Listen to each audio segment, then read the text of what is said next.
In this quick guide video, I'm going to be showing you how to fix Instagram confirmation code not sending.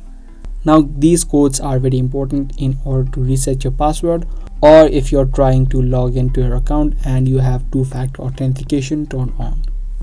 Now the first thing that you can do in order to fix this problem is that you can simply tap on this request a new one right here, and as soon as you do that, a new code should be sent to the mobile number or your email address.